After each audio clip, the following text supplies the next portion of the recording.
Cornell university کے سائنسدانوں نے ایک دلچسپ تحقیق میں انکشاف کیا ہے کہ ہمارے کائناتی پڑوس میں کم از کم 1004 ممکنہ سیارے ایسے ہیں جہاں خلائی مخلوقات موجود ہو سکتی ہیں اور جو شاید خاموشی سے ہمیں دیکھ رہی ہوں۔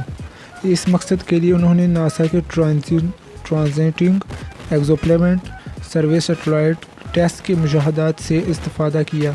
یہ مشن بطور خاص دوسرے ستاروں کے گرد چکر لگاتے ہوئے سیارے ڈھونڈنے کے لیے ہی خلا میں بھیجا گیا ہے۔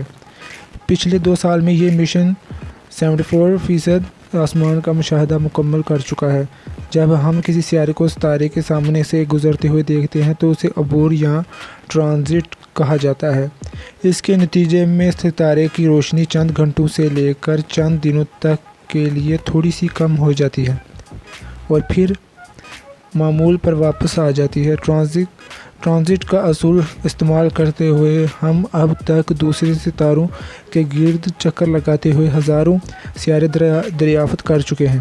تاہم یہ اصول تب ہی کارآمد رہتا ہے جب زیر مشاہدے ستارے کا مستوی ہمارے نظام شمسی کے مستوی کے سیدھے میں ہو۔ قدرے آسان الفاظ میں یہ بھی کہا جا سکتا ہے کہ اگر کوئی دوسرا ستارہ اور اس کے گرد گھومتے ہوئے سیارے ہمارے نظام شمسی کے پہلو میں ہوں تو پھر ہم ٹرانزٹ کی وجہ سے اس ستارے کی روشنی میں ہونے والی باقاعدہ تبدیلی کے ذریعے ان سیاروں کی موجودگی کا پتہ لگا سکتے ہیں۔ اگر ہمارے نظام شمسی سے باہر کسی دوسرے سیارے پر ہمارے جیسی ذہین اور ہم جتنی یا ہم سے کچھ زیادہ ترقی یافتہ خلائی مخلوق موجود ہوئی اور اس نے بھی اپنا کائناتی پڑوس کھنگالنے کے لیے ٹرانزٹ کا اصول ہی استعمال کیا تو کیا وہ ہمیں دیکھ پائیں گے یا نہیں؟ یہی وہ سوال تھا جس کا جواب جاننے کے لیے کورنیل یونیورسٹی کے ماہر فلکیات لیزا اور لیہیائی یونیورسٹی کے جوشوا پیپر نے مشترکہ طور پر ٹیسٹ کا ڈیٹا کھنگالنا شروع کیا۔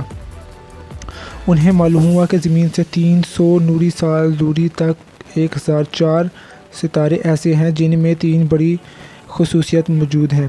پہلی، وہ سب کے سب ہمارے سورج جیسے یعنی زمین مین سیکوینس ستارے ہیں۔ دوسری، وہ ہمارے نظام شمسی کے مستوی پلین کی بالکل سیدھ میں ہیں۔